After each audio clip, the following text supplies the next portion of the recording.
1er au 4 décembre 2021, la ville de Dar es Salaam, nous sommes en Tanzanie, a réuni plusieurs opérateurs économiques, également les membres de gouvernement des pays africains, 5 au total, qui partagent le corridor central, cette connexion de transport au niveau de l'Afrique, qui a donc regroupé ces 5 pays. Il y a le Burundi, la République démocratique du Congo, le Rwanda, l'Ouganda et la Tanzanie. La RDC qui est concernée a pris part active à ces travaux avec le ministre de Transport et Voies de Communication et de Désenclavement. Côté Fédération des entreprises du Congo, il y a eu, comme habituellement, un membre, un opérateur économique qui a donc représenté la FEC pour ce qui est de la République démocratique du Congo à ces travaux. Il est notre invité, l'honorable Olive Mudekereza. Bienvenue à vous. Bien, merci. On vous reçoit, oui, vous gardez votre qualité de député national, élu de Walungu. Nous sommes dans le Sud Kivu. Mais ici, on vous prend surtout plus comme sous une autre casquette, que beaucoup ignorent d'ailleurs, d'opérateur économique. Vous êtes membre de la FEC et je me rappelle très bien aussi que vous avez été même président de la FEC au niveau de la province du Sud Kivu. Bienvenue encore une fois. C'est une rencontre internationale. J'apprends que vous participez à cette rencontre depuis déjà plus de 5 ans, 8 ans. 10 ans d'ailleurs. 10 ans d'ailleurs. En tant qu'opérateur économique membre de la FEC, c'est vous qui avez représenté la République démocratique du Congo via la Fédération des entreprises du Congo à cette rencontre. On parle de corridor central. C'est quoi le corridor central? C'est vrai, d'abord, il faut vous dire que je représente le secteur privé, bien sûr. Au corridor central. C'est depuis une dizaine d'années. À l'époque, en tant que président de la FEC, je suis resté toujours membre de la FEC. On est député, mais on a nos activités d'origine, c'est-à-dire opérateurs économiques. Et dans le cadre du transit, l'Est de la RDC, le Katanga, le Nord Kivu, le Maniema, le Sud Kivu, utilisent le port de Dar es Salaam, c'est en Tanzanie. Un très grand port. Un très grand port. Aujourd'hui, on est environ à 20 millions de tonnes par an. Le Kenya, Mombasa, est à plus de 30 millions de tonnes par an. Et parmi ces tonnages, la RDC est le deuxième au niveau du port Dar es Salaam. Sur les 20 millions de tonnes, la Tanzanie est même à plus de 8 millions, la RDC plus de 5 millions, suivi d'autres pays, le Rwanda, le Burundi et l'Ouganda. Donc c'est un port par lequel passent beaucoup des produits que la République démocratique du Congo importe. À l'Est, justement. À l'Est. Les exportations comme les importations. Je peux vous dire d'ailleurs, le 10 août, à minuit, ils ont reçu le plus grand bateau qui transportait 3900 véhicules. Et parmi les 3900, il y a eu au moins 900 qui est resté en Tanzanie. Les autres 3000, c'est dans les autres pays, le Rwanda, le Burundi et la RDC. C'est-à-dire, c'est devenu une grande mine en Tanzanie, leur port. Et c'est pourquoi j'insiste et je dis que la RDC a intérêt de s'investir à construire son port à eau profonde de Banana au Congo central. Et réhabiliter, moderniser les ports de Kalundu et de Kalemi. C'est une grande richesse. Imaginez-vous la Tanzanie qui a ce port. Il a aussi des mines. Il est dans l'agriculture. Il est dans le tourisme. C'est à peu près 60 millions d'habitants. Mais, mon cher ami, si vous allez en Tanzanie aujourd'hui, dans la région, c'est le pays qui se développe à une forte vitesse. Il y a 20 ans, 25 ans, quand nous, de l'Est, on allait en Tanzanie, on était obligé de passer par le Burundi, on achète des dentifrice, on achète du pain pour aller consommer et utiliser en Tanzanie, parce qu'il n'y avait rien. Aujourd'hui, c'était à l'époque, la RDC était en avance, suivi des Burundi. Le Rwanda aussi était en dernière position. Mais aujourd'hui, c'est l'inverse. C'est la Tanzanie qui est en première position, suivi du Rwanda, la RDC. D'ailleurs, le Burundi aussi en guerre, en insécurité, mais le Burundi toujours, sur les infrastructures de base, il est en avance. C'est pour vous dire, il faut une volonté politique et du courage politique. La politique en Tanzanie peut inspirer beaucoup la RDC.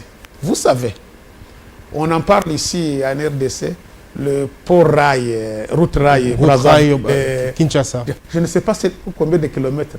vous savez, le fait président Magufuli, paix à son âme, a construit pendant son mandat 5 ans un pont, route, rail sur l'océan, sur la mer. Si vous êtes dans la ville de Dar es Salaam, vous pouvez faire un tour sur cette pont rail. On peut dire viaduc, on peut dire saute-mouton, mais c'est incroyable. C'est environ 1,5 km avec les fonds propres de la Tanzanie. Ils ont une bonne politique parce que l'ancien président Magufuli a rencontré le même projet vision de son homologue, le précédent, c'est Jakaya Kikwete. Même la dame aujourd'hui qui est présidente a suivi le même chemin. On est en train de construire leur pays. Ils ont un aéroport moderne dans la région. Il n'y a rien à comparer, ni Kenya, ni Rwanda, ni Burundi, ni RDC, on n'en parle pas, même l'Ouganda. La Tanzanie a construit un aéroport moderne qui a commencé par Kikwete, mais finalisé, inauguré par Magufuli. Ils ont acheté leurs avions, des Airbus 340. Nous sommes ici à 330 et ils sont déjà à 340. Et les tarifs, moins de $100, vous avez Arusha, Dar es Salaam, Arusha, Dodoma, Arusha, Mwanza, Zanzibar, des tarifs compétitifs. Ça permet aux citoyens tanzaniens de circuler dans leur pays. C'est pourquoi, en passant, j'ai dit, j'encourage la politique du gouvernement, Samuel Lukonde, à travers le ministre de l'économie qu'on aurait dû recevoir hier pour demander aussi pour les petits commerces, les efforts qu'ils ont déjà faits pour les coûts de transport. Aujourd'hui, nous avons $200 pour Goma, Lubumbashi. Le prix a baissé. C'est quelque chose. Ce sont nos plaidoyers qu'on a fait plusieurs fois, plusieurs années.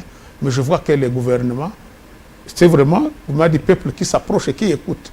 Et on peut encore qui répond positivement. Et on peut aller encore plus loin, parce que j'ai annexé plusieurs fois les billets d'avion pour 2000 km, 2 heures de vol, Belgique, Norvège, avec Ryanair pour $50. Jamais j'ai mis.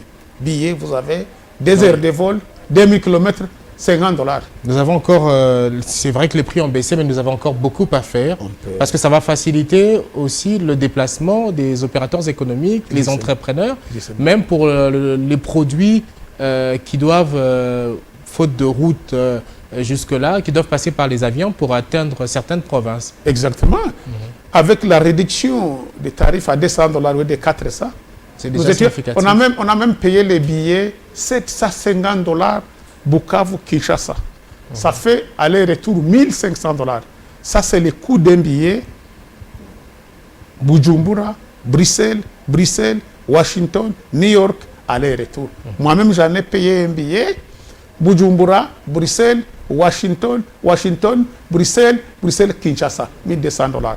Imaginez-vous, plus de 16 000 km. $1200. Mais on le payait pour Bukavu-Kinshasa. C'est incroyable.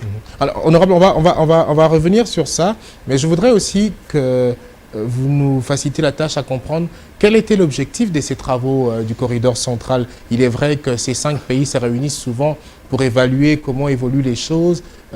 Quel était cette fois l'objectif de cette réunion? On a des réunions par an. Ce sont, comme je vous ai dit, les secteurs privés. Il y a aussi les conseils des ministres. De temps en temps, les ministres des Transports des 5 pays se rencontrent. De temps en temps, les opérateurs économiques se rencontrent. Il y a aussi le sommet des chefs d'État. Chaque 4 ans ou 5 ans, les 5 chefs d'État se rencontrent. Le transit et les corridors centrales est bénéfique pour la RDC. Tous les bailleurs de fonds, Banque mondiale, NEPAD, TEM, donc Trade Market, sont en train de réfléchir comment construire, réhabiliter les routes, les chemins de fer et les ports de ces 5 pays. Aujourd'hui où je vous parle, il y a des projets d'ailleurs qui sont financés en RDC. Le corridor central a financé les études de la réhabilitation de la route Kalundu, c'est la RDC à Uvira, jusqu'à Kamanyola. Ils ont déjà aussi les fonds pour les études Kamanyola jusqu'à Bukavu. Il y a un projet de chemin de fer qui va quitter le Dar es Salaam, au port Dar es Salaam, jusqu'à Isaka. Isaka, ça continue jusqu'à Kigali au Rwanda, jusqu'à Gisenyi à Goma. Et l'idée est de continuer de Goma Rutshuru pour atteindre l'Ouganda. Il y a la deuxième ligne qu'on va faire de Dar es Salaam, donc la Tanzanie, en passant par Gitega, Musangoti, c'est Burundi, vous êtes à Bujumbura, vous traversez, vous êtes à Kalundu, vous remontez jusqu'à Kamanyola. Kamanyola, nous sommes à la frontière, le Rwanda, la RDC, donc, à partir de Bugarama, Kamanyola. Donc, c'est bénéfique pour ce transit et nous impliquer dedans. Parce qu'à l'époque, quand les marchandises des Congolais, du Katanga, du Sud Kivu, du Nord Kivu, du Maniema, arrivaient à Dar es Salaam, les coûts étaient très élevés. Mais tellement que la Tanzanie a amélioré ses ports. Il a réhabilité ses routes à l'intérieur, je dirais des autoroutes, jusqu'aux pays voisins. Au lieu de faire une semaine, 10 jours, de Dar es Salaam jusqu'à Bukavu ou jusqu'à Goma, environ 1500 km, 3 jours, vous avez votre conteneur qui quitte le port. Vous l'avez à Bukavu dans 3 jours. Vous l'avez à Goma dans 3 jours, même 2 jours. Au lieu d'une semaine. Donc il y a des avancées. Ça facilite beaucoup de choses. Et ces pays, l'objectif aussi pour ces pays, c'est de parvenir à ce que cette connexion puisse s'élargir, notamment dans les pays comme les nôtres, où nous rencontrons jusque-là encore beaucoup de problèmes, des routes de connexion. Et d'ailleurs, la Tanzanie, notre pays, compte beaucoup sur la RDC. Je vous ai dit plusieurs fois dans nos émissions que le Congo, c'était un géant. C'est la locomotive de l'Afrique. S'il marche bien, tous les autres se retrouveront. Pour vous dire, si on est au-delà déjà de 5 millions de tonnes par an, la Tanzanie en bénéficie parce que chaque conteneur qui passe ou chaque tonne de marchandises qui passe, il y a quelques frais de transit. Je vous ai dit que la Tanzanie considère le port de Dar es Salaam comme sa mine d'or. Ils ont des mines aussi, des mining comme la RDC. Je vous ai dit d'ailleurs la dernière émission que la Tanzanie a produit 48 tonnes d'or l'année passée. Pourtant, le Congo n'a pas même... Et parmi les 48 tonnes, la Tanzanie lui-même a acheté 28 000 tonnes d'or pour des réserves à la Banque centrale. Et les lingots d'or qui restent comme réserve, les matala, les sports de leur économie. Et ça permet à la Tanzanie de bénéficier des crédits de la Banque mondiale, des partenaires, des autres bailleurs de fonds, parce qu'ils sont crédibles. Et avec ça, ils construisent leur pays. Et nous disons, il faut, je peux dire, c'est l'impératif, il faut que le Congo, c'est une chance exceptionnelle, un pays à avoir l'accès sur la mer, donc l'océan. Il faut construire les ports en eau profonde de Banana. Je peux vous dire pourquoi. Si on construit ces ports, et on construit aussi les routes RN1 qui quittent Kinshasa, Congo central, Bandundu, Congo central, Katanga, Kasai, le Katanga. À partir du Katanga, il y a la route RN2 qui quitte Goma, que je vais d'ailleurs en passage, je vous montre. Il y a maintenant la maquette ici. Le projet route Goma-Bukavu. Goma-Bukavu. C'est 200 km. Vous voyez, au lieu de se contenter à prendre le bateau, l'avion, le canot rapide. Si on construit cette route qui est au bord du lac, 200 km au bord du lac, ça n'existe pas nulle part au monde. J'ai déjà visité tous les pays, au moins 80% des pays du monde, en Amérique, en Asie, en Afrique, au Canada, en Chine. Je n'ai pas vu un pays qui a de toute beauté. Vous avez une route de 200 km au bord du lac, parce que quand vous quittez Goma jusqu'à Bukavu, c'est au bord du lac. Et entre les deux villes, Bukavu et Goma, il y a ce qu'on dit, que vous pouvez créer une zone verte. Zone verte, c'est-à-dire que là, on peut cultiver. Et c'est là, d'ailleurs, on produit le meilleur café du monde. J'ai suivi ce matin que l'Hollande a produit plus de 1 million de tonnes d'oignons. C'est le grand fournisseur du monde des oignons. Actuellement. Parce qu'ils ont leur port d'Amsterdam, ils ont leur port à Anvers à côté. Moi, je passe là régulièrement, je travaille avec les Hollandais. On a fourni les produits agricoles comme les quinquina, la quinée. Je connais bien. Mars, le port d'Anvers aussi qui est un très grand port. C'est ça leur richesse. Ils sont compétitifs parce qu'ils sont au port. Il ne suffit pas de produire, il faut évacuer. Voilà. D'ailleurs, ils ont dit qu'en Afrique, Nigeria est le plus grand qu'il y a. Mais je peux vous dire que la RDC, les deux provinces, Nord Kivu, Sud Kivu, peuvent produire aussi 1 million de tonnes des oignons. Mais comment les écouler? Quel est le marché? Si on avait notre port de bananes et nous avons la route numéro 1 et numéro 2 et numéro 3, nous pouvons quitter avec nos produits à Bukavu ou à Goma jusqu'à Kisangani, on le met sur les bateaux. Ça part encore sur la route jusqu'à Matadi, Boma, et ça part à l'extérieur. Est-ce qu'aujourd'hui, dans tout ça, la RDC, on va dire qu'elle est perdante parce qu'elle ne répond pas encore à 100% aux normes pour aussi profiter de cette connexion des corridors en Afrique? Parce que vous l'avez dit, on peut beau produire, mais il faut aussi écouler les marchandises. Je peux dire, nous sommes à moitié un peu perdants parce que si on ne construit pas notre pays, si on ne construit pas nos infrastructures de base, les routes, les chemins de fer, les aéroports, nous serons perdants. On allait recevoir le ministre de l'économie hier. On aurait dû poser cette question. Vous savez, tous ces supermarchés que vous voyez ici à Kinshasa, moi je peux les considérer comme c'est des petits commerces. Tous ces investisseurs-là, ils viennent promouvoir les produits des industries en Europe. Exactement. Vous achetez les jus de l'Europe, vous achetez les noix de l'Europe. Non, d'ailleurs, nous avons demandé au gouvernement d'exiger tous les investisseurs qui viendront dans les supermarchés. Vous voyez, on ouvre maintenant dans les quartiers, dans les communes, supermarchés. Des choses graves. Les mêmes Indiens ou Chinois ou Libanais, Pakistanais se transforment même en opérateur économique. Son agent, dans une année, il devient patron d'un magasin. Mais quel jour les Congolais vont accéder à leurs richesses? Ce sont des activités qui devraient être faites par les Congolais. C'est comme on avait vu Money Shop. C'est comme ça, nous voudrons que ça soit des Congolais comme ça. Oui, parce que Money Shop, c'est un Congolais. Voilà. Nous voudrons que les gens qui viennent investir, investissent dans l'investissement lourd. C'est comme on a dit pour la mine. Il ne faut pas que quelqu'un vienne, un étranger, vienne avec son drague dans la rivière pour épuiser, soutirer de l'or. Non, ça c'est pour les artisanaux congolais. C'est les artisans congolais. Et il faut que vous, investisseurs, vous venez, on vous donne toute une colline. C'est là où vous allez faire des recherches et vous allez faire l'exploitation. C'est la même chose. S'il y a les grands investisseurs qui viendront investir dans l'agroalimentaire, donnez-lui comme Kangalos, cultive là-bas, produire les maïs, les oignons, transformer-les, vendre-les. Mais vous venez seulement vendre les produits des autres industries, les oignons de l'Europe, les jus de l'Europe. Non, ce n'est pas possible. La Tanzanie, je vous dis, il s'est développé les nationaux qui font la priorité. Et je peux vous dire d'ailleurs, ce qui m'a étonné, je dis qu'il faut s'inspirer de ce modèle. Dans la ville de Dar es Salaam, on a une bande, on a une route comme le boulevard ici. Et ils ont cassé le boulevard ici, au milieu. Ils ont créé une bande, ce qu'on dit une bande à haut rendement, pour les bis, uniquement les bis. Au lieu que les bus créent des embouteillages, ils ont leur bande dédiée pour le bus, les transports en commun. Vous quittez la gare centrale, on vous dépose à Kitambo à 5 minutes. Parce qu'il n'y a pas... Il n'y a que l'ambulance qui peut y passer.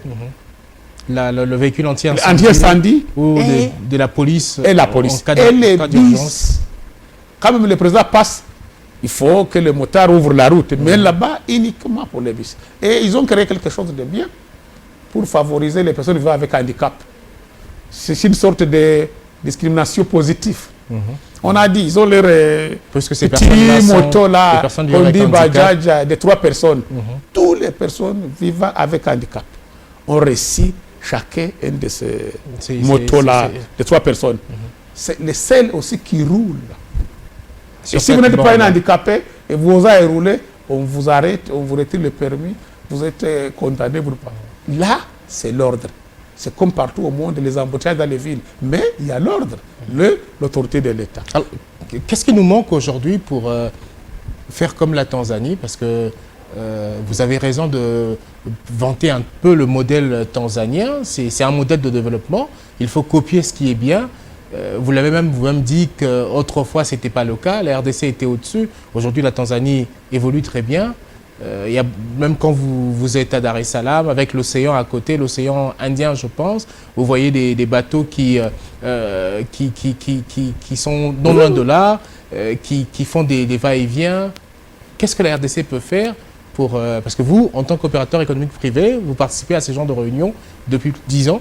Et vous avez assez de matière aussi pour peut-être édifier le gouvernement à savoir comment s'y prendre. Nous donnons des propositions au gouvernement. Ce n'est pas la seule réunion qu'on fait dans le cadre du secteur privé. On a fait plusieurs réunions dans tous les pays du monde. En Europe, comme je vous dis, en Asie, on est parti au sommet des chefs d'État où on a invité le secteur privé, en Inde et partout. Et chaque fois, on s'inspire des mots des autres. Comment vous avez fait? Tu as vu le maquette de cette route? Je vis en Turquie, au bord de la mer. On est avec tout le monde pour permettre à chaque citoyen de visiter la mer, d'avoir l'accès. Et il y a une route aussi. En Tanzanie, c'est la même chose. En Libye, je crois que Kadhafi avait aussi démoli toutes les maisons au bord du lac. C'est comme on dirait, si vous êtes à Kinsuka, on allait demander aux gens de ne pas construire au bord. En quittant le magasin pour... on aurait même dit après la présidence ici, la primature, on crée une route, au bord du lac. Chaque voie au lac. C'est ça. Et vous dites s'inspirer. Je peux vous dire, il y a quelque chose ici qui peut vous étonner pour vous dire s'inspirer des autres modèles. Vous avez le système Covid ici. Les tests rapides qu'on fait à l'aéroport pour les voyageurs. Surtout pour ceux qui viennent. Ceux qui viennent. Et quand vous sortez, nous payons $30. Quand nous rentrons de l'étranger, nous payons $45. Je peux vous dire, on a fait les mêmes tests en Tanzanie. Tu vois? Les tests en Tanzanie. À votre arrivée en Tanzanie. En Tanzanie. On l'a fait pour $10. Et on a fait 30 minutes. Vous payez ici. Alors que vous êtes... On vous enregistre là-bas. Vous payez. On vous teste là-bas. On vous dit attends là-bas. 5 minutes, 10 minutes, 30 minutes. Nous étions 120 personnes. Vous avez le Dans 30 minutes, chacun a eu son bulletin de résultats. À 10 avec $10. Nous sommes rentrés au Congo. Nous étions dans l'avion à partir du Kenya, transit, pris aussi de 100 personnes. On a fait plus de 2 heures à l'aéroport. Une seule personne là. Vous payez 45. Lentement, lentement. Et vous avez payé 45. C'est ça le problème de la RDC. Or, dans le transport, vous payez cher, des facilités des aussi. mauvais services. Et les résultats, on l'a eu comment? 24 heures après. Les autres 30 minutes. Alors que vous avez déjà quitté l'aéroport, vous étiez déjà rentré chez vous. C'est hier que je l'ai eu. C'est pour vous dire, ça dépend de la politique du pays. Et c'est ça, on dit courage politique et volonté politique. Je peux vous dire, vous pouvez vous étonner, pourquoi on cherche un budget conséquent? On n'en a pas. En RDC, avec les budgets qui étaient présentés, on a vu qu'il y a au moins seulement environ 400, moins de 400 personnes qui ont les numéros d'impôts, qui paient leurs impôts. Tandis que nous sommes 100 millions d'habitants. En Tanzanie, ils sont à moins de 60 millions d'habitants. Mais on a dit plus de 50 millions ont les numéros d'impôts. Parce que le développement passe aussi par paiement d'impôts. Travailleurs, fonctionnaires, vous êtes entrepreneur, vous faites quelque chose, vous payez votre impôt. Et vous payez comment? C'est pourquoi nous avons dit, comme nous du secteur privé de l'Afrique, pour ne pas asphyxier les seuls gens qui payent, il faut élargir l'assiette fiscale. Vous, comme citoyen, vous travaillez quelque part, vous gagnez quelque chose, vous payez $1. L'autre paye $10, l'autre $100, l'autre $1000, l'autre $10 000, l'autre $1 million. Selon les revenus de chacun. Tout le monde paye selon sa capacité. Si vous ne contribuez pas, vous ne payez pas d'impôts. Imaginez-vous un pays de 100 millions d'habitants. Il y a moins de 400 000, pas même 1%. Les autres 80%. Ailleurs, presque 90% ont les numéros d'impôts. C'est ça d'abord les conséquences. Le budget de l'équipe de Simba de la Tanzanie, c'est 16 milliards 800 000 shillings. Et le shilling est à 230. Donc c'est environ 850 millions de dollars pour l'équipe de football. Ça, c'est un budget. Je ne vois pas, à part maintenant l'enseignement aujourd'hui, quel autre secteur qui a un budget plus de 500 millions dans notre budget de 5 milliards. Comment voulez-vous qu'on construise un pays, qu'on développe un pays? Donc, il y a beaucoup à faire. Mais la volonté est là. Et nous disons, comme a dit le chef de l'État, le peuple d'abord, je crois que sa volonté, il peut aller plus loin. On va voir. Il nous reste 2 ans. Peut-être qu'il y aura un deuxième mandat qui nous permettra de travailler. Mais je vous dis, si on ne travaille pas, si on ne s'investit pas, nous tous, dans notre pays, la RDC va rester à la quai des autres. Pourtant, c'est lui qui devrait être la locomotive, le remorque de tous ces pays. Tous ces pays comptent sur la RDC. Et ils disent, le grand RDC, les GIA qui dort, comme a dit le président africain Thabo à l'époque, il dit, le Congo, c'est le GIA. Il faut un autre GIA comme l'Afrique du Sud pour lui réveiller, en fait de devenir la locomotive de l'Afrique. Un géant qui a beaucoup de jeunes entrepreneurs aujourd'hui. D'ailleurs, vous avez emmené des produits que vous allez nous présenter tout à l'heure, notamment venus de Bukavu, dans le sud Kivu, où on a beaucoup de jeunes entrepreneurs qui ont décidé de se lancer, mais qui sont asphyxiés et ils ne savent même pas facilement exporter, faute parfois de route ou encore les taxes, les différentes taxes. avec la ZLECAf, on sera toujours perdant, il faut le dire, parce qu'on n'améliore pas les choses au niveau national, notamment les taxes pour les entrepreneurs, pour exporter. Parce que bon, vous avez dit ici, il y a un défi à relever au niveau national d'abord. Dans les alimentations, on a plus de produits venant de l'étranger. Quelle solution, selon vous, pour des facilités? Il faut prendre les risques d'entreprendre, les goûts d'entreprendre. Vous venez de parler les jeunes d'ici de Kivu. Ici, je vous remercie d'abord. Vous nous avez réussi ici avec les jeunes d'ici de Kivu pour présenter les produits qui seront exposés à leur foire qui commence demain à Bukavu. Le meilleur vin de miel. Il faut signaler que cette foire est une foire dédiée aux entrepreneurs locaux. Surtout les jeunes. Et ce sera du 10 décembre au 10 janvier sur place à Bukavu. Un mois pour exposer ces produits. En passant, je vous remercie en disant merci. Nous sommes allés voir le directeur général de FPI. Il vient de donner $5 000 pour contribuer pour la foire qui va se tenir à Bukavu des jeunes et des femmes entrepreneurs. Moi-même, comme député, j'avais donné mes $500. C'est symbolique, $500. Ils ont 5 000 ici. Peut-être vous donnerez $50, $5, l'autre 10 000 ou 5 000 pour la réussite de cette foire. Cette foire va exposer les produits des jeunes. Ça, c'est les savons produits à base de café. Les cafés qui sont produits au Sud Kivu, à Calais et à Walungu, partout. Ça, c'est le miel, le meilleur miel du monde, produit au Sud Kivu. Ça, c'est le vin du Sud Kivu, au miel aussi. Donc, tous ces produits, il y en a tant d'autres.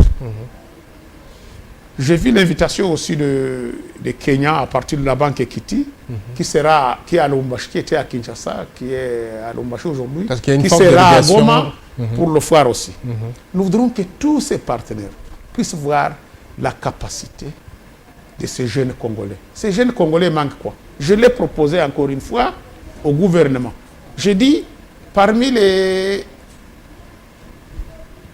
projets de base dans chaque territoire, j'ai écrit au Premier ministre Ilunga Ngamba en 2019. Je l'ai, l'ancien Premier ministre, réactualisé la même proposition pour le Premier ministre Jean-Michel Sama Lukonde. J'ai réservé des copies à chaque ministère concerné pour dire qu'il est possible de développer ces pays avec peu de moyens. Si on injecte $1 500 000 par territoire, $1 500 000 par territoire, seulement, ça représente environ 2 milliards de ça. Tous les 145 territoires de la République, les pays peuvent se développer au même vitesse. Et vous allez voir l'exploit des jeunes. Qu'est-ce que j'avais proposé dedans? J'avais dit, vous pouvez avoir une école de 6 classes au standard UNESCO à $100 000. Je l'ai construit moi-même, je sais de quoi parle. Vous pouvez construire un centre de santé hospitalier et équipé avec $100. Vous pouvez construire un centre polyvalent de formation des métiers des jeunes, menuisier, maçon, soudeur, agitateur, pour 100 000. Vous pouvez construire une addiction d'eau. Je l'ai fait moi-même, je sais de quoi je parle encore une fois. 10 km pour 200 000. D'ici jusqu'à Kitambo, vous mettez vos tuyaux, vous donnez de l'eau à 200 000. Vous pouvez construire un microcentrale de 50 kWh, 100 kWh pour alimenter un village au moins de 5 000 personnes. Pour 200 000 seulement. Il y a des jeunes ingénieurs qui le font à Bukavu. Vous pouvez construire un terrain de football, les aires de jeu, et vous faites une clôture pour 100 000. Vous pouvez construire un marché, dépôt où les gens viennent vendre leurs produits pour 100 000. Vous pouvez construire, ouvrir une piste de route de 10 km pour 100 000 dans les villages. Vous venez avec les paysans, avec des bêches. Et vous pouvez, au moins avec 100 000, entretenir plus de 20 km, 30 les desserts agricoles. Et à la fin, vous pouvez réserver $500 000 de crédits rotatifs aux jeunes, aux femmes des associations. Ce qu'on dit chez nous, des mousseaux, des mutuelles, donc des femmes villageoises, des crédits d'épargne. 500 000 crédits rotatifs. Vous donnez à un jeune 10 000, il tourne avec une année, 2 ans, il rembourse sans intérêt, sans frais. Et vous allez voir une production énorme. Et vous allez voir comment les gens vont se mettre à travail. Et si vous le faites, j'ai proposé au gouvernement, vous pouvez être accompagné par les députés. Chaque député, les députés de chaque territoire vont ensemble Les gouvernements, vous descendez, si c'est le ministère des Finances qui débloque les fonds de budget, vous allez dans le territoire, vous faites une réunion des comités de développement local, toute la population. Quels sont les projets prioritaires? Quel endroit on va mettre faire la collecte des projets et savoir comment les financer. Et j'avais même dit, dans les crédits 500 000, c'est pour donner à chaque famille une houe. Le houe coûte $3. Une houe, c'est $3. Mais dans une année, 6 mois, la femme qui a une houe va produire et vous allez voir. Elle va drainer dans les marais pour qu'on ait des productions à tout moment. La production A, B et C. Même pendant la pluie, même pendant la saison sèche. Vous êtes dans un marais, vous faites le drainage, vous curez, vous allez produire à tout moment. Donc, il est possible, mais c'est de la volonté. La volonté politique. J'ai dit 2 milliards, ça fait, nous avons un budget de 10 milliards. 20% du budget, vous lancez des projets dans chaque territoire, dans chaque village. Le Congo, on produira tout ça. Les autres vont avoir le goût de transformer. Comment vous faites? Si vous produisez plus, vous allez avoir besoin de transformer, non? Si vous transformez, vous allez avoir les produits finis, non? Avec les produits finis, une partie vous consommez, une partie vous exportez. C'est ce que j'ai demandé au niveau du commerce extérieur et petites et moyennes entreprises et à l'économie, pour qu'au niveau de l'OCC, qu'on puisse réduire les coûts. Justement, des frais d'analyse. C'est ça le problème aussi pour ceux-là qui produisent notamment le miel, le vin. Il paraît que le coût d'analyse par bouteille coûte 30, 50 ou $100 ou $200. Il y a des analyses de $300. Imaginez-vous, les jeunes filles qui ont produit ces savons, pour qu'ils soient bien vendus sur le marché international, il faut avoir les certificats de qualité, les standards, les normes. Et ils ne peuvent que l'obtenir auprès de l'OCC. L'OCC. Et d'ailleurs, nous avons dit qu'il faut que les pays se développent davantage pour que dans toutes les universités, il y a des laboratoires, non? On peut libéraliser que toutes les analyses, des tests, des échantillons de tels produits se fassent dans les universités. Et on paiera quelques frais dans les universités. Ça crée aussi de la matière. Ça aide aussi les universités à fonctionner. Donc il y a moyen de développer le pays facilement, mais avoir une même vision. C'est comme je vous ai dit, en Tanzanie, on change le président, mais le président ne change pas le programme. Il voit la vision de l'autre, il voit ce qui a été fait, il continue avec. On a inauguré l'aéroport, ce n'est pas le président qui l'a commencé. On a amélioré le port, ce n'est pas le seul président. On est en train de faire les routes, ce n'est pas le même président. Il fait un programme, il y a un projet. C'est comme les Belges ont tracé un programme de route. Il faut que notre gouvernement prenne ces programmes-là, de 150 000 km. Peut-être l'adapter aux circonstances actuelles. Exactement. Les valoriser. Quel est l'état actuel? Mais il n'y a pas de chemin, il n'y a pas de programme à chercher. Ça existe un programme. Il faut l'actualiser et développer le pays facilement. Mais le Congo a tout le potentiel. Comme nous avons dit dernièrement, la mine elle-même peut reconstruire le pays. Je vous ai dit, nous avons la mine, l'or artisanal peut atteindre 20 tonnes, l'industriel 50 tonnes. Le tout peut faire 100 ou 50 tonnes par an. Les 50 tonnes d'or, c'est à peu près 5 milliards uniquement. Ce n'est pas le cuivre, ce n'est pas le cobalt, ce n'est pas l'olframite, ce n'est pas la cassérite, ce n'est pas le colta. Mais vous espérez, honorable, que dans les tout prochains jours, dans les années à venir, parce qu'on ne va pas parler des 2 jours, dans les années à venir, il peut y avoir des facilités pour les jeunes entrepreneurs, notamment pour ce qui est de ces produits, parce que on vous sent, et on le sait, vous êtes assez engagé à aider ces jeunes à s'en sortir. Nous allons, il y a la clôture donc, de la session parlementaire de oui, parce que vous allez bientôt en vacances parlementaires. La foire ça commence demain jusqu'au 10 janvier. On sera là. On va encore échanger avec eux. On va voir quelle est la promotion, quel est le produit que nous pouvons promouvoir tous ensemble, qu'on peut produire. Produisons local, consommons local. Les surplus, l'exporter. Nous avons un grand marché en RDC. Vous avez parlé du transport. Depuis qu'on a mis les billets à $200, aujourd'hui, les gens quittent Goma avec au moins 20 boules de fromage. Ils achètent le fromage à $3, ils les vendent à 5 ici. Dans les supermarchés, c'est à $8. Et ils rentrent. C'est comme ça qu'on va créer. Donc, il faut adapter, surtout aussi la législation. Il faut aussi la taxation. Il faut promouvoir les jeunes pour dire, Vous produisez du miel, du savon. Pendant 3 ans, vous êtes exonéré en ville. Vous êtes à l'intérieur au village pendant 5 ans. Mais lorsqu'il a produit ces vins, quand c'est vendu dans les supermarchés ou dans les grands restaurants, l'État va récupérer la TVA dedans. Il va gagner. Et après, ces jeunes-là, lorsqu'il va exporter, l'État va gagner. Il y a moyen.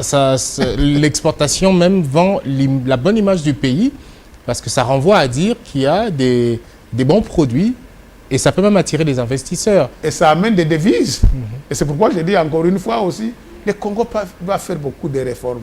Regarde le visa. Nous sommes partis dans tous ces 9 pays qui entourent la RDC. On donne le visa à l'aéroport. Vous venez, on donne le visa à l'aéroport au Kenya, au Rwanda, au Burundi. Et moyennant parfois $50 pour un mois. Mais en RDC, les visas, il faut le demander au départ. Et ça bloque les touristes. On ne peut pas venir comme ça.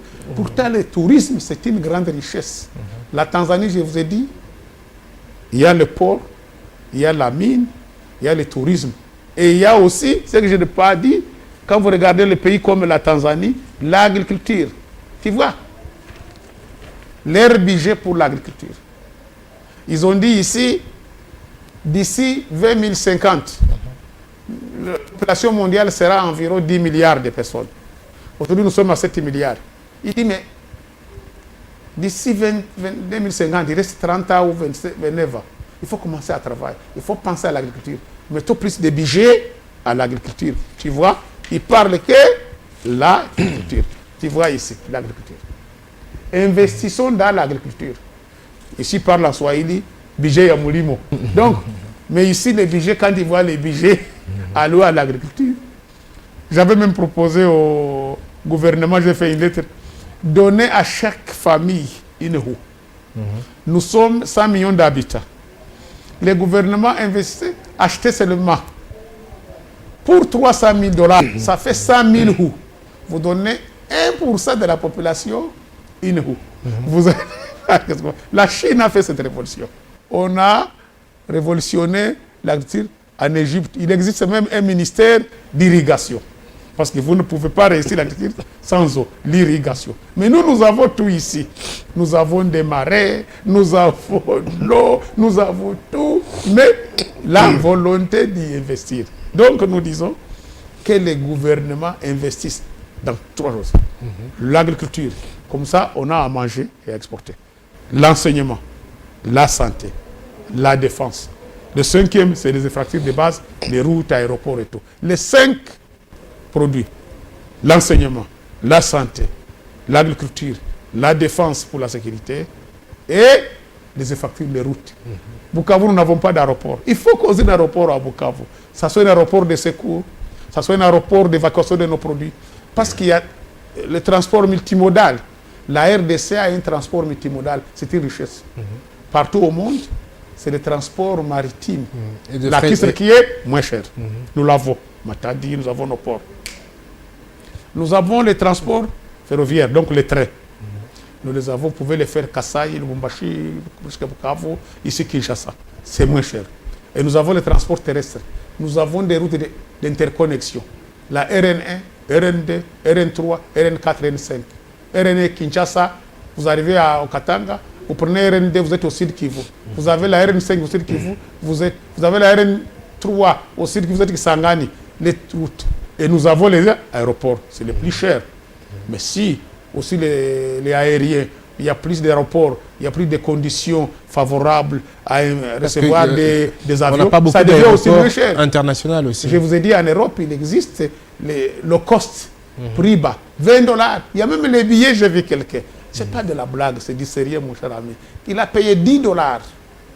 C'est comme à la bourse, il regarde, il reste une place, $10. 2000 km. Je vis des amis qui ont fait Rome-Paris, par route. C'est 2000 km. Ils ont fait 20 heures à la voiture. Donc nous pouvons quitter Kinshasa par notre voiture pour faire Bukavu 20 heures. Mais aujourd'hui, on peut faire 10 ans, une année, si vous faites par route.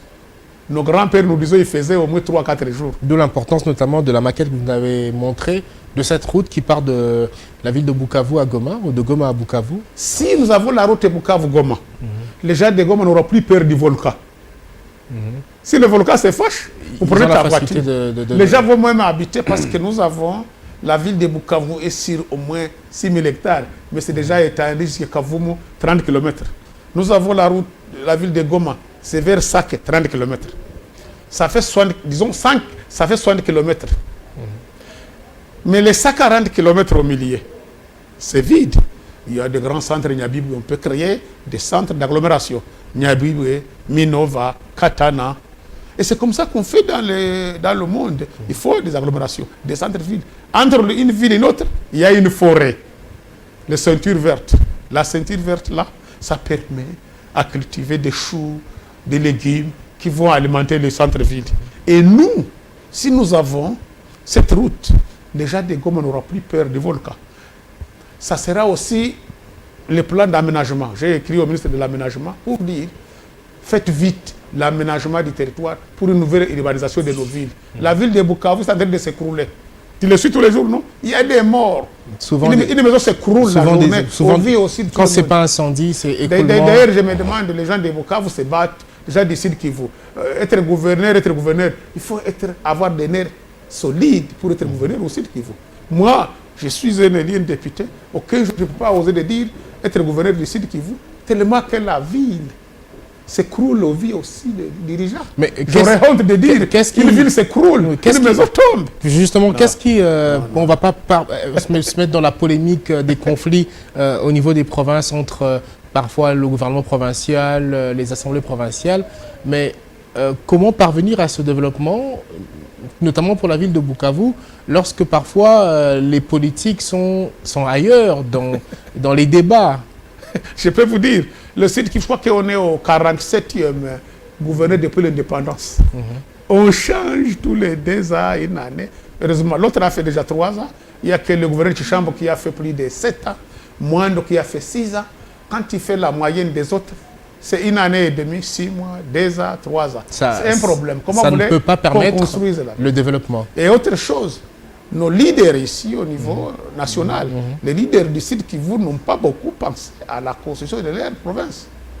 Quand je vois l'histoire de notre province, on a eu un jour, le Premier ministre, il est de mon territoire, Birindo. On a eu le président de l'Assemblée nationale, Anzuluni de Fizi. On a eu le président de l'Assemblée nationale, Kamere, Dieu merci, qui vient d'obtenir sa liberté provisoire. C'est l'icône de notre politique au Kivu, même en RDC. J'ai beaucoup d'estime à lui. C'est un vrai leader. On a connu le président du Sénat aujourd'hui. Nous avons le deuxième président de l'Assemblée nationale. D'ailleurs, pour la fierté du Sud Kivu, nous avons la première dame.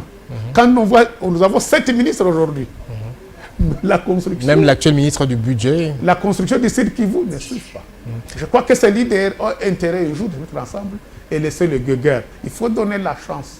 Et je dis aujourd'hui, le président de la République doit focaliser aussi ses efforts à l'est, au Sud Kivu. La province du Sud Kivu, c'est une province économique, stratégique, politique. Il ne faut pas la négliger. Les vacances parlementaires, c'est peut-être ma dernière question. Les vacances parlementaires, c'est déjà bientôt là. Vous allez, je pense, d'ici le 15 décembre en vacances parlementaires pour revenir au mois de mars 2022. Vous êtes habitué à aller passer votre temps dans votre territoire de Walungu qui vous a élu député national. Quel est votre programme pour vos vacances parlementaires? Kinshasa, un peu de repos ou vous serez chez vous? Je crois, on clôture les mercredis. Je prends les vols le vendredi le 17. Et j'irai au terrain. La politique, la vraie politique, c'est fait sur le terrain. La politique de Cette volonté, ce n'est pas parce que c'est votre première législature. Vous me verrez avec Mehou, vous me verrez avec les gens pour faire un petit pot du village. Ce n'est pas aux députés de construire des routes, ce n'est pas aux députés de construire les écoles, ce n'est pas aux députés de construire les ponts, mais les députés doivent être un modèle. Ils doivent suivre avec la base de la population. Nous allons échanger avec les jeunes en ville, nous allons échanger avec les jeunes et les femmes dans les villages, on va faire les travaux communautaires ensemble, on va voir si on a quelques semences, on fait les modèles, on va voir avec les étudiants sur le terrain qu'est-ce que nous pouvons produire dans chaque village, à Kalehe, à Walungu, à Uvira, où nous avons des concessions agricoles, à Moulbemounene, à Kabare. Dans la ville, on va voir avec les jeunes dans chaque commune, dans chaque village, dans chaque quartier. Quel est le projet local à faire ensemble?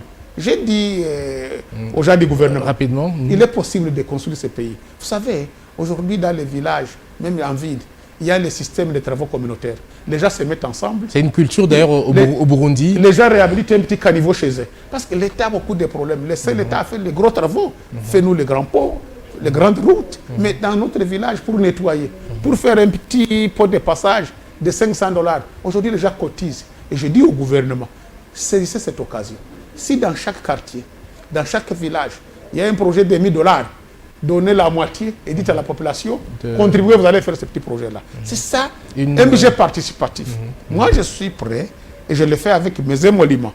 Je vous dis, chaque mois, je prélève $1000 de mes émoluments, je les mets à côté pour les initiatives avec des projets à la base. Partout, ce n'est pas seulement dans mon village, hein. Je le fais dans tous les territoires, à Ouvira, comme à Kabare, à Walungu, à Calais, dans la ville de Bukavu. Ce n'est pas seulement politique. Mais vous verrez que même là en Europe, tous les grands, ils ont leur fondation, non? Leur fondation, quelque chose, Chirac, Clinton, autres. Mais c'est ça. Mais comme leurs pays sont déjà construits, ils n'ont pas besoin de se mettre aux petits travaux avec des gens. Mais nous, nous disons, accompagnons la population. Nous devons être des références, des modèles. Ils nous ont élus, ils ont donné confiance. Les émoluments que je reçois, c'est grâce à eux, non? C'est la population qui est mes patrons. C'est eux qui vous ont envoyé au Parlement. J'ai droit à les rendre compte. J'ai l'obligation de rendre compte et les accompagner dans toutes les initiatives. Si tous les jeunes, on les accompagne, on donne des petits crédits aux femmes dans les microcrédits, on les accompagne avec $500, 30 femmes, elles applaudissent. Merci beaucoup, honorable député national Olive Mudekereza Namegabe. Merci, c'est toujours édifiant de vous recevoir et de parler développement. Vous êtes surtout fort dans ça, beaucoup de projets, beaucoup d'idées au profit du développement. Merci encore une fois de votre passage et surtout, on vous dit déjà en avance, bonnes vacances parlementaires parce que vous ne serez pas avec nous à Kinshasa pendant plusieurs mois. Merci beaucoup. On vous rejoindra en avril, mais malgré ça, vous nous suivrez sur terrain, vous aurez des images sur terrain, et peut-être on vous inviterait un jour, en mars ou février, visiter, palper la réalité sur terrain. Merci beaucoup, merci. D'avoir répondu à notre invitation. Merci également à vous de nous avoir suivis, merci à l'équipe technique qui nous a accompagnés. On a un peu débordé en minutage, c'était quand même important et la matière elle était assez abondante. Merci à vous de rester fidèles à nos programmes et portez-vous bien.